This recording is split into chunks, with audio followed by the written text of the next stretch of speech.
মায়ের দশমী বিহিত পূজার মধ্য দিয়ে বাসন্তী পূজার সমাপ্তি হলো।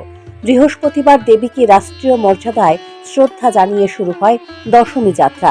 দশমী ঘাটে গঙ্গা পূজার মধ্য দিয়ে মাকে বিসর্জন করা হয়েছে।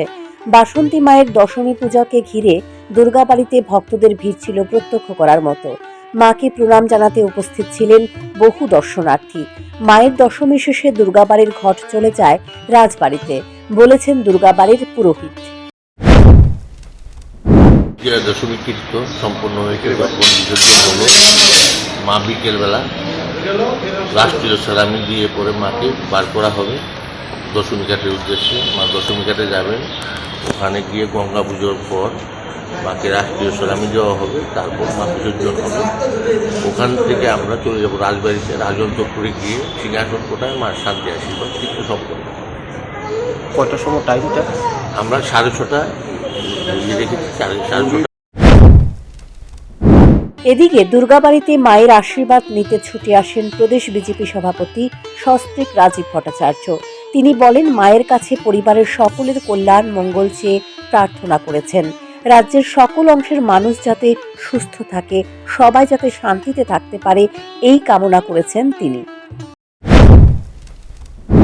দেখুন, আমরা সনাতন ধর্মে আমরা বিশ্বাস করি। গতকালকে রামনবমী আমরা সারা দেশে আমরা উদযাপন করেছি। আর এবার প্রায় 500 বছরের দীর্ঘ প্রতীক্ষার পর ভগবান শ্রীরাম ওনার জন্মভূমিতে উনি প্রাণ প্রতিষ্ঠা হয়েছে এবং সেখানে সেই রাম মন্দিরে ভব্য রামের পূজা অর্চনা হয়েছে। সেটা আমি ভারতবাসী হিসাবে গর্ববোধ করি। আর আজকে দুর্গাবাড়িতে আমাদের প্রায় শেষ লগ্নে মায়ের আজকে শেষ বিদায়। তো মায়ের কাছে প্রার্থনা করার জন্য এখানে সমবেত হয়েছে। আর আশা করি পূজা অর্চনা করেছি।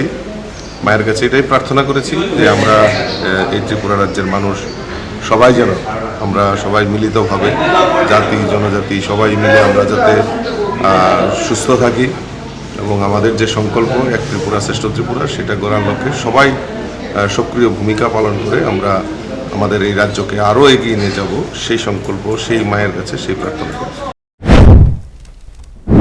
14 এপ্রিল থেকে শুরু হয়েছে বাসন্তী দেবীর পূজা। পর্যায়ক্রমে চলে মায়ের পূজার্চনা। বৃহস্পতিবার মায়ের দশমী বিহিত পূজার মধ্য দিয়ে 5 দিন ব্যাপী পূজার সমাপ্তি হয়েছে। Bureau report, news prime Tripura.